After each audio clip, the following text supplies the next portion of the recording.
할렐루야. 뭐 옆에 계신 분들과 인사 한번 할까요? 안녕하세요. 잘 오셨습니다. 네. 한 주간 잘 쉬셨어요? 네. 그래서 그런지 보이는 모습들이 더 밝고 충분한 휴식이 있었지 않았나 싶은 마음이 듭니다. 지난주와 또 그 전주에 함께 나누었던 말씀을 약간 정리해 보면요. 교회가 무엇인지 그리고 예배가 무엇인지 하는 말씀을 함께 나누었습니다. 여러분, 교회가 뭐였어요? 교회의 본질이 무엇이었습니까? 기억나세요? 네? 누가 말씀하시는데? 네. 제가 설명드릴게요. 보세요. 하나님께서 죽음을 생명으로 바꾸어 주실 거야. 네. 그 약속을 믿는 그 한 사람이 교회였었어요. 기억나세요? 이 땅의 모든 죽음의 영역들, 우리가 죽음이라고 말할 수 있는 게 뭐가 있을까요? 뭐 원망함, 불평, 또 육신의 질병들, 그리고 그 밖에 여러 가지, 어쩌면은 우리가 힘들게 이곳에서 또 사업을 운영하시고 또 직장 생활하시고 하는 그 모든 부분들 가운데 우리에게 죽음이라고 표현할 수 있는 그런 것들이 있어요. 근데 그 모든 것들 하나님께서 반드시 생명으로 회복시키실 거야 라고 약속하시는 그 약속을 믿고 확신을 갖는 것, 그 한 사람이 교회였습니다. 여러분, 이 죽음이라고 하는 것이 어떤 의미인지 아세요? 우리가 신앙생활을 하다 보면은 죽음이 무엇인지, 생명이 무엇인지 많이 듣고 많이 말해요. 우리는 영적인 죽음의 상태라 이야기를 하거든요. 이 영적인 죽음의 상태라고 하는 말이 뭐예요? 한번 여러분들 한번 생각해 보세요. 영적인 죽음이 무엇일까? 그러니까 맨 처음에 하나님이 인간을 만드셨어요. 그 인간이 누구였었어요? 아담과 하와죠. 근데 하나님께서 이 아담과 하와에게 너는 선과 악을 알게 하는 나무 열매를 먹지 말아라 명령하셨어요. 이 명령 단순히 그것을 먹고 안 먹고의 문제가 아니라 나는 너의 창조주이고 주인이고 아버지인 너의 하나님이야. 너는 내가 만든 피조물이고 내 종이고 나의 자녀야. 이 정체성을 확인하기 위한 그 한 가지 조건을 명령을 하셨는데 먹지 말라는 거였었어요. 만약 이 아담과 하와가 이 첫사람이 그것을 먹었다는 것은 무슨 의미겠어요? 내가 누구인지를 몰랐다는 거예요. 하나님께서 어떤 분이신지를 정확하게 알고는 있었지만 그 정확하게 그의 삶 가운데 고백되어지지 않았다는 거예요. 그렇게 아담과 하와는요, 하나님 명령에 불순종했어요.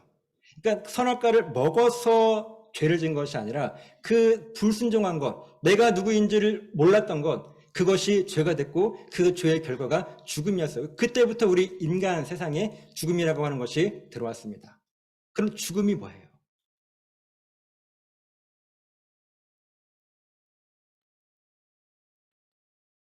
조금 고민할 시간 드리는 거예요. 예. 왜냐하면 우리가 신앙생활 덮어놓고 믿지 말고 고민을 해야 됩니다. 죽음이 무엇일까? 하나님께서 말씀하시는 죽음이 무엇일까? 성경이 말씀하고 있는 죽음은 무엇일까? 제가 성경을 이렇게 쭉 보면서 묵상하면서 나름대로 정리한 게 무엇인가 하면 죽음은요, 영원한 것이 아무것도 없는 거예요. 아담과 하와가 맨 처음 하나님 앞에 지음받았을 때 그들에게는요, 영원하지 않은 것이 하나도 없었어요. 선도 영원했고 생명도 영원했고 뭐 모든 것이 영원하고 완전했단 말이에요. 근데 죽음이 딱 그들에게, 우리 인간에게 들어오고 난 이후부터 영원한 것이 다 깨져버립니다. 여러분, 우리가 살다 보면은 힘든 일이 있잖아요. 그러면 힘들어 어떨 것 같아요? 죽을 것 같죠? 네, 이런 표현은 좀 뭐하지만 힘들어 죽을 것 같아요. 근데 힘들어 죽을 것 같다가도 그것이 힘들어 죽을 것 같은 걸로 끝나는가요? 아니요. 힘들어 죽을 것 같다가도 금방 또 좋은 일이 생겨요. 또 행복해도 죽을 것 같아요. 행복해 죽을 것 같은데 그 행복해 죽을 것 같은 그 시간이 영원하던가요? 그것마저도 영원하지가 않아요. 여러분, 이것이 이 땅이 영적인 죽음의 상태라고 하는 증거예요. 성경이 이야기하고 있는 모든 죽음만 보세요. 아니, 우리가 이야기하고 있는 모든 죽음 보세요. 영원한 것이 없는 상태를 죽음이라고 이야기합니다. 그럼 반대로 생명은 뭐겠어요? 모든 게 영원한 거예요. 죽음 빼고. 죽음까지도 영원하면 안 되잖아요. 죽음이 영원한 것이 지옥인 거고요. 그 생명이 영원한 것이 생명인 거예요. 그러니까 하나님께서 영원하지 않은 이 땅의 모든 영원하지 않은 것들을 영원한 생명으로 바꿀 거야. 이렇게 우리들에게 구원을 약속하시거든요. 그 약속에 확신 있는 여러분 한 사람 한 사람이 바로 교회라고 하는 거예요. 그렇게 교회의 본질이었고 그 교회의 형태가 우리가 지난 시간에 보았던 것처럼 사도행전 2장에서부터 교회의 형태가 출발해서 개인이 교회가 됐고 가정이 교회가 됐고 이렇게 우리가 함께 모이는 공동체가 교회가 된 거예요. 그럼 예배는 뭐였어요? 예배. 그래, 하나님이 우리의 모든 죽음, 영원하지 않은 이 죽음의 상태를 생명으로 바꾸시는 분이시지 라고 인정하고 고백하는 거 있죠. 그래서 나는 하나님의 그 도우심, 구원하심이 아니면 도저히 설 수 없는 존재야 라고 고백하는 그 모든 시간들이 예배예요. 지난 시간에 우리 함께 나눴던 말씀입니다. 그러니까 지금 여러분들이 살아가시면서 그래, 하나님이 내 생명의 구원자이시지, 아니 내 모든 죽음을 생명으로 바꿔줄 수 있는 분이시지, 그 고백이 있는 그 순간이 여러분들 예배하는 시간이라고 하는 거예요. 물론 시간을 정하고 장소를 정하고 예배해야겠죠. 하지만 예배의 본질이 무엇인가 하면 내가 하나님의 누구신지를 알고 내가 누구인지를 아는 거. 아담은요, 자기가 누구인지 몰랐기 때문에 불순종했어요. 그게 죄였단 말이에요. 그리고 죽음이 들어왔어요. 그 영원한 모든 것들이 다 깨져버리고 영원하지 않은 상태로 바뀌어버렸습니다. 우리들에게 필요한 게 뭐예요? 내가 교회인 것을 분명하게 알고 살아가는 것이고, 그렇게 하나님을 예배하는 것이 무엇인지를 알고 살아갈 때 우리는 진정한 교회로서 하나님의 사람으로 살아갈 수 있게 되는 거예요. 곧 예배는 신앙 고백이라고 하는 것이고, 그거와 같은 말이 기도. 우리가 물론 지금 기도 뭐 한다 그렇게 이야기하지만 기도와 예배는 같은 이야기입니다. 하나님을 향한 신앙 고백. 자, 그러면 오늘 말씀의 제목이 복음의 색깔이거든요. 만약 이 복음이라고 하는 것에 색깔이 있다면 여러분들 복음이 어떤 색깔일 것 같으세요? 복음의 색깔이 있다? 복음이 어떤 색깔일까? 어떤 색깔로 여러분들 표현하고 싶으세요? 네? 저는 무슨 색깔이요? 붉은색이요? 예수 그리스도의 보혈. 아시면 우리 중고등부학생들은 정렬을 이야기하더라고요. 붉은색.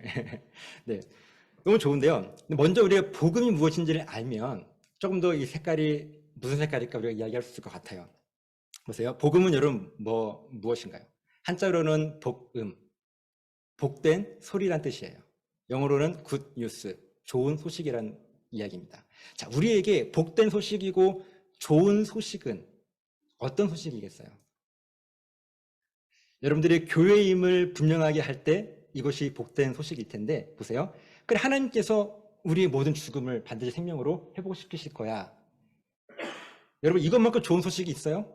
내 안에 있는 모든 영원하지 않은 것들이 있을 건데, 그것이 지금은 비록 아직 구원이 완성되지 않았기 때문에 아직은 좀 부족하지만 이것이 영원함으로 바뀔 거야 라고 하는 그 소식만큼 좋은 소식이 또 어디 있겠어요? 여러분, 이것이 복음인데, 여러분, 구약에 이 복음이라고 하는 말이 사용될까요? 안 될까요? 구약에 복음이라는 말이 있을까요?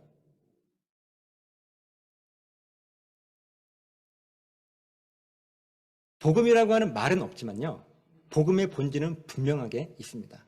아까 복음이 구원하시겠다라고 하나님의 약속이잖아요. 그 하나님의 약속이 구약 당연히 있죠. 여러분, 아담과 하와가 맨 처음 하나님 앞에 범죄했어요. 그때가 죽음의 상태의 출발이죠.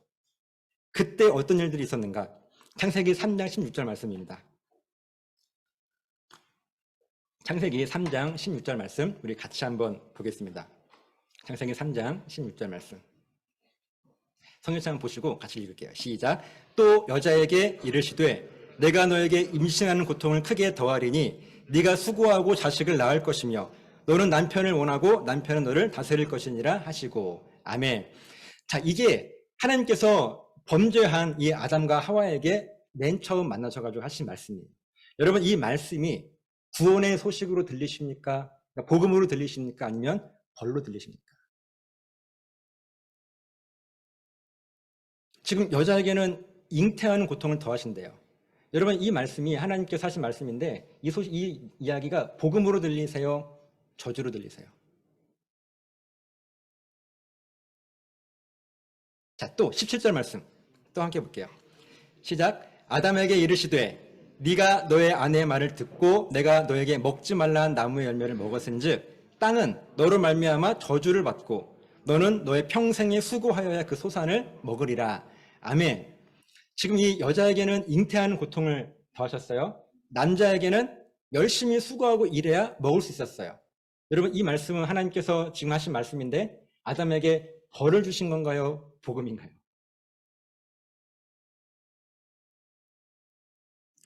여러분들은 그동안 어떻게 알고 계셨었어요? 네? 둘 다. 예. 네네. 역시 장로님 틀리세요. 예. 대부분 이게 벌이다 저주다 말씀하시는데 둘 다 할 수 있어요. 사실 둘 다 할 수 있는 게 아니에요. 죄송하지만 보세요.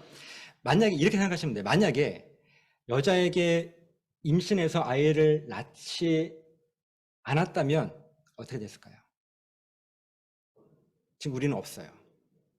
하와로부터 끝났습니다. 만약 아담이 수고해서 일을 해가지고, 그러니까 농사를 지어서 그 소산물을 먹지 않았다면 어떻게 돼요? 사람은 죽어요. 자, 그럼 하나님께서 범죄한 지금 아담과 하와를 보시면서 그때 맨 처음 하신 말씀이 이런 나쁜 놈들, 내가 그렇게 하지 말라고 했더니 죄져가지고 저주나 받아라. 그렇게 하신 말씀이 아니라 여자에게는 임신하는 고통을 먼저 하신 말씀이 아이를 낳아서 너희들 인류가 끊어지지 않게 하리라. 여러분, 복음입니까? 저주입니까? 남자에게는 열심히 일해서 그 땅의 소산을 먹을 수 있도록 그렇게 너희들이 죽지 않도록 내가 지켜줄게. 이렇게 말씀하신 하나님의 이 말씀이 저주겠어요? 축복이겠습니까? 우리는 정확하게 말씀을 볼 수 있어야 돼요. 그 성경 어디에도 잉태하는 고통이라고 했지 잉태하는 저주다 벌이다 말씀하시지 않았어요. 땅이 너를 말미암아 저주를 받는다고 그랬지 아담 네가 저주를 받아? 땅이 그렇게 못 낼 거야 말씀하시지 않으셨어요. 너는 수고하여야 그 소산을 먹으리라. 그냥 내버려 두시면요 죽어요. 인간은 없어집니다. 하나님께서 말씀하신 대로 죄의 삭은 사망이요 먹으면 정령 죽으리라 말씀하신 것처럼 그렇게 없어져 버릴 수 있어요. 왜냐하면 그러니까 영원했던 상태가 영원하지 않은 상태로 바뀌었기 때문에 그게 죽음이잖아요. 근데 그대로 내버려 두지 않으시고 우리들에게 복음을 허락해 주셔서 우리로 하여금 다시 살아갈 수 있도록 그렇게 하나님은 이 아담과 하와로 하여금 그래 하나님밖에 없습니다 라고 하는 그 신앙 고백을 듣기를 원하셨고 그 예배를 하나님 받으시기를 원하셨던 거예요. 그렇게 구약의 노아, 제가 구축구축한 인물 말씀드릴게요. 노아, 아브람, 이삭, 야곱, 요셉, 솔로몬, 다윗 그 이후에 여러 왕들을 통해서 하나님께서 늘 말씀하신 게 뭐였어요? 네가 누구인지를 분명히 알아라. 그러면 살 거야. 네가 누구인지를 모르면 하나님 보시기에 악했다. 저렇게 말씀하시잖아요. 그것처럼 네가 누구인지 모르면 너는 죽게 될 거야. 너를 살리는 게 하나님이라고 그 고백이 없으면 너의 그 고백대로 너는 살아나지 못할 거야.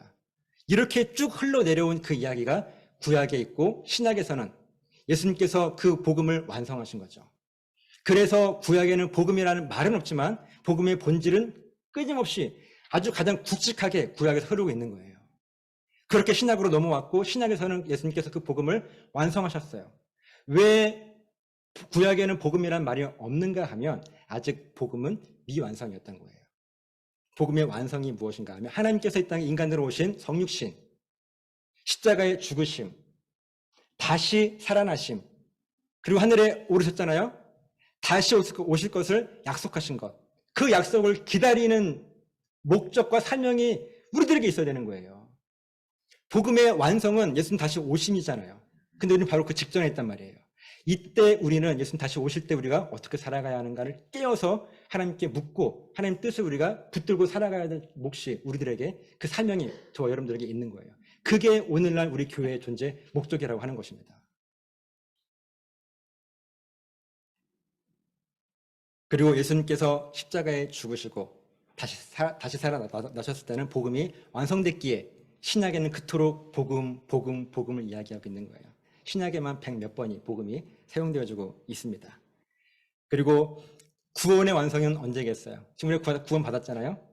아직은 미완성일 수 있어요. 왜냐하면 아직 우리들에게 영원하지 않은 것들이 있잖아요.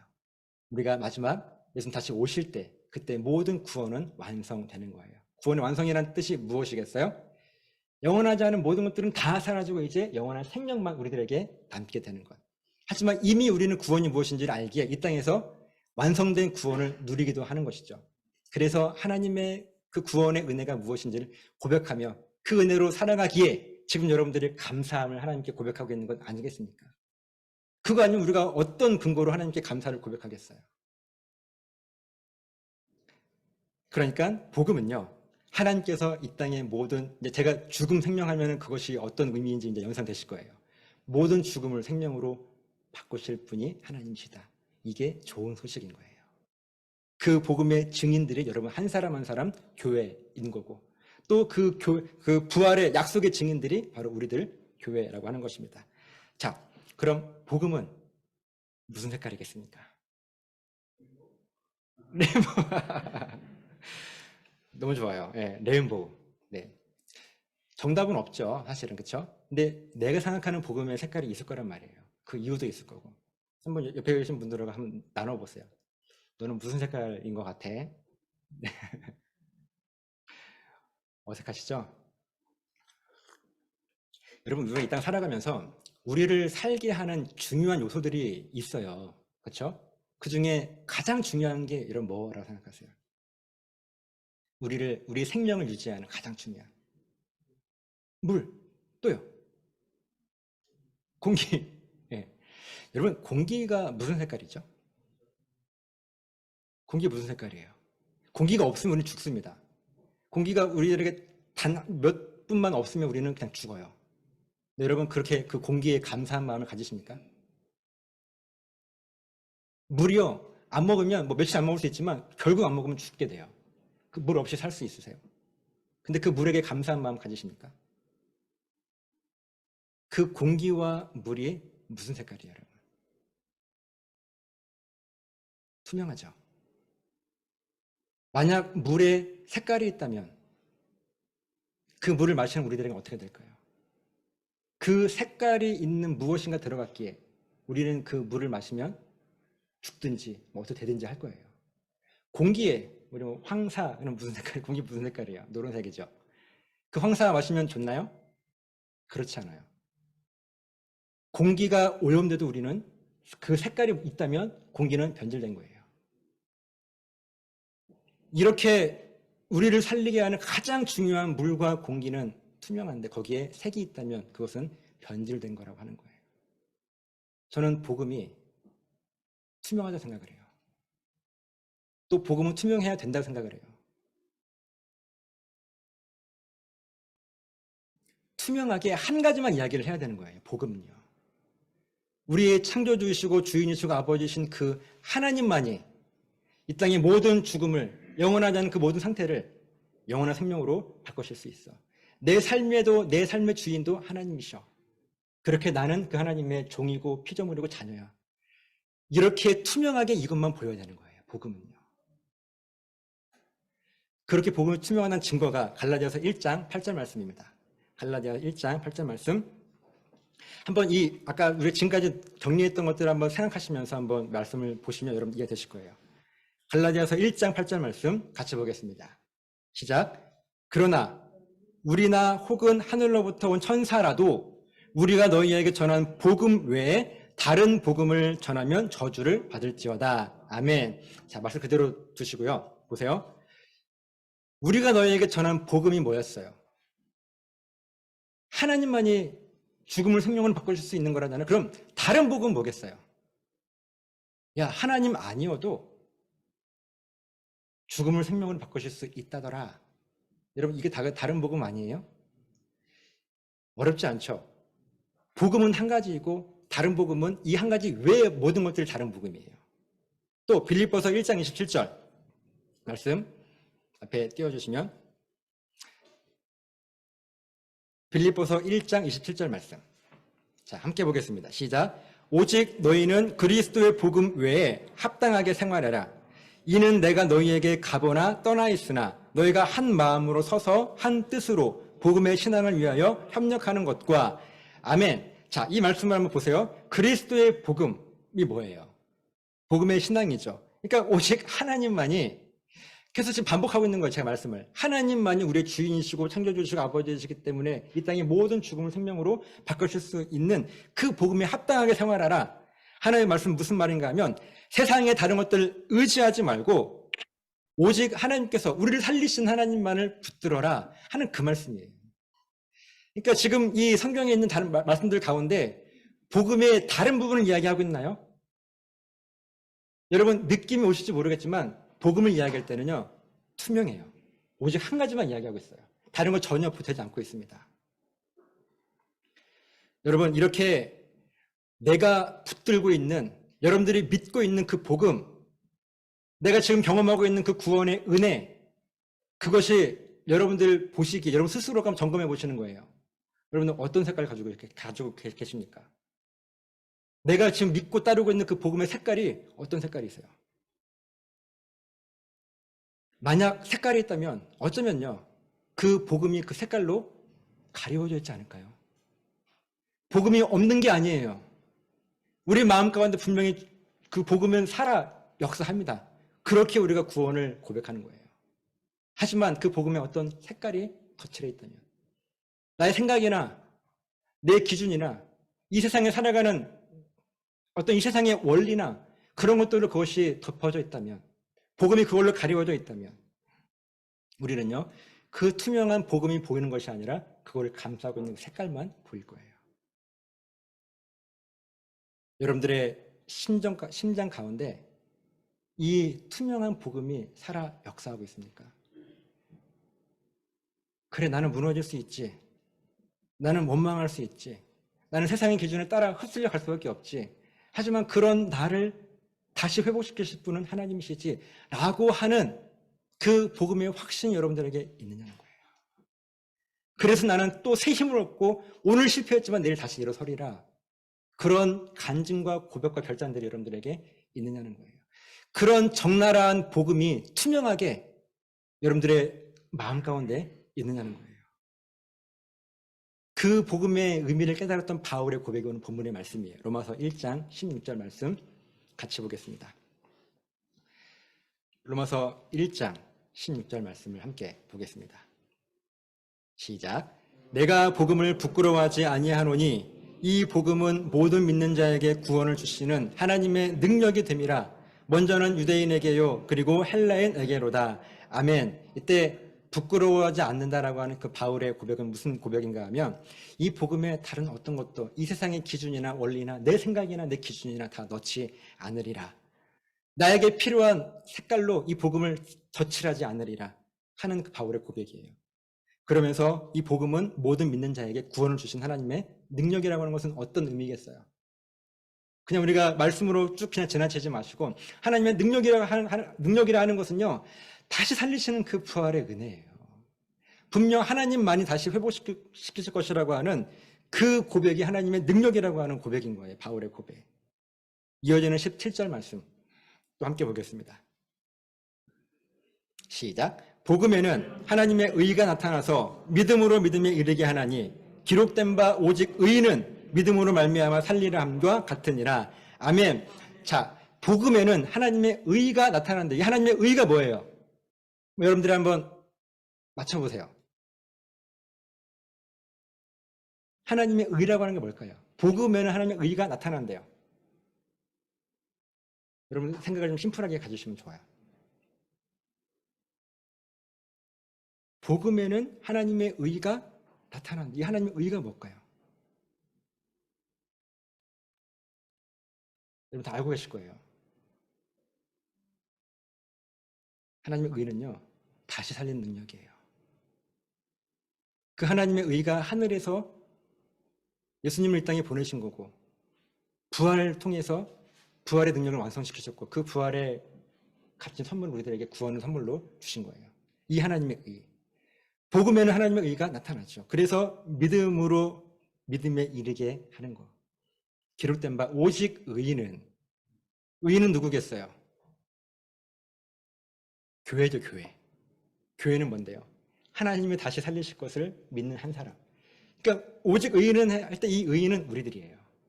오직 의인은 믿음으로 말미암아 살리라. 그 확실한 신앙 고백으로, 내가 하나님을 향한 그 신앙 고백으로, 또 내가 누구인지를 고백하는 그 신앙 고백으로, 그 믿음으로 말미암아 살리라. 그 신앙 고백한 그대로 하나님은 우리들에게 응답하실 것이기 때문에 그래요.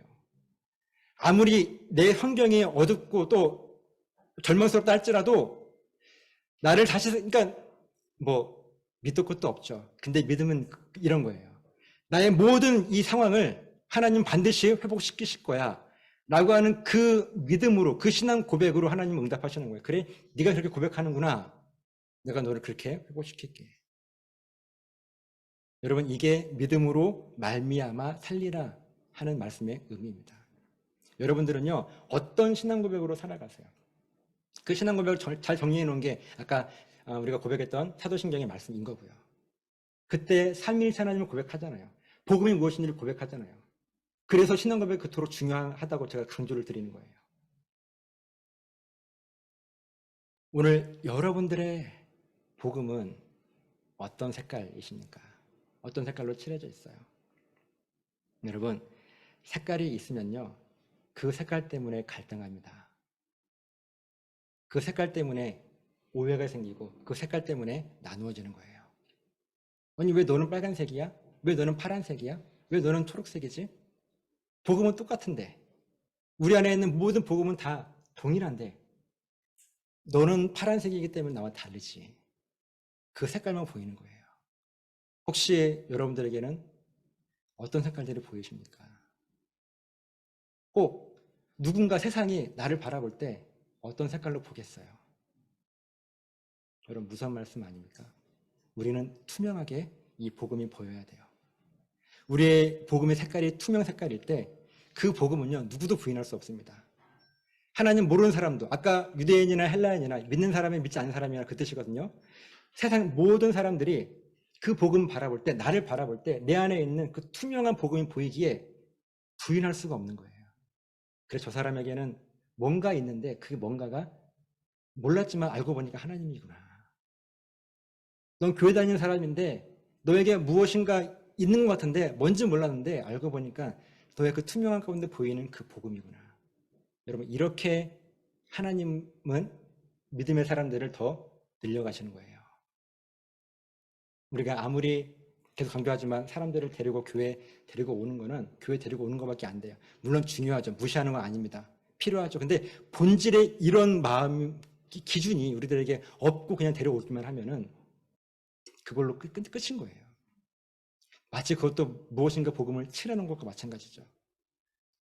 저는 여러분들에게 부탁드리기를 그 투명한 복음이 여러분들의 삶에 녹아져 있었으면 좋겠어요.